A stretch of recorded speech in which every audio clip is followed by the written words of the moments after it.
they are the definition of #couple goals. Faith Jenkins is an attorney, legal commentator, and she's the latest judge on the long-running hit series Divorce Court. Her husband is none other than award-winning artist and R&B legend Jenkins-Lattimore, and after a whirlwind romance, they got engaged 6 months after meeting in 2019. Their wedding last year was spectacular.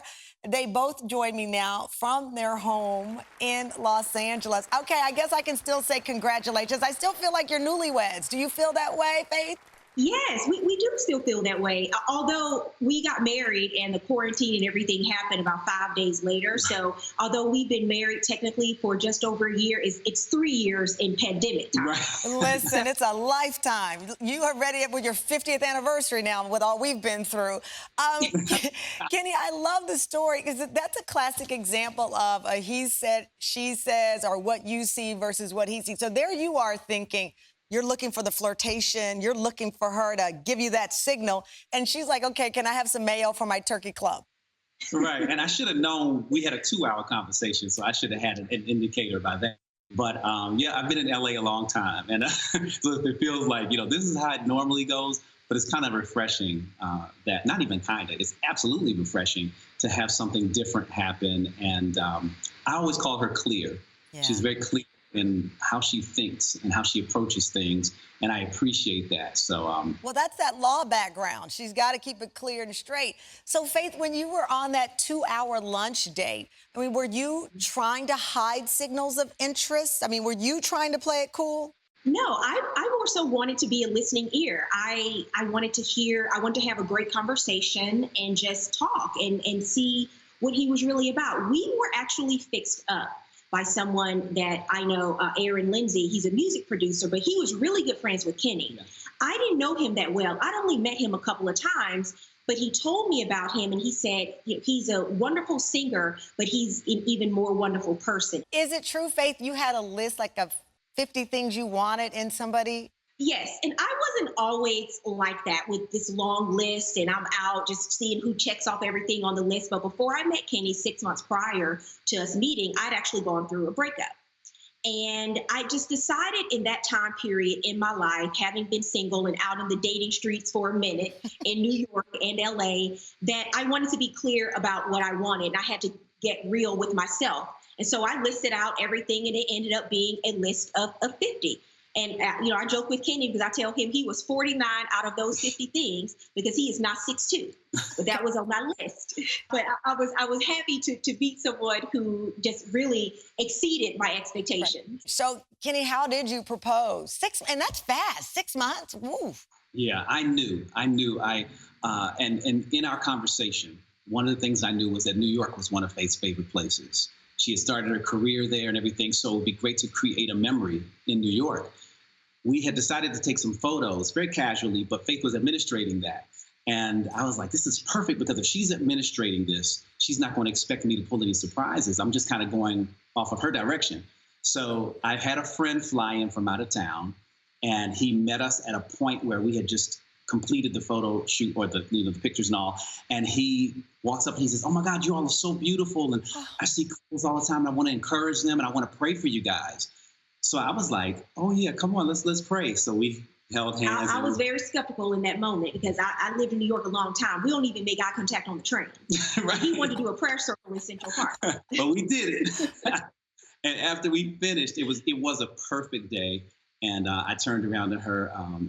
Actually, when we did after with the prayer circle, he reached in his pocket and he pulls out the box that has the ring in it and he hands it to me. But it was so unexpected because I was just looking in her eyes and I was going, gosh, today is such a perfect day and everything. If only I had the ring. Mm-hmm.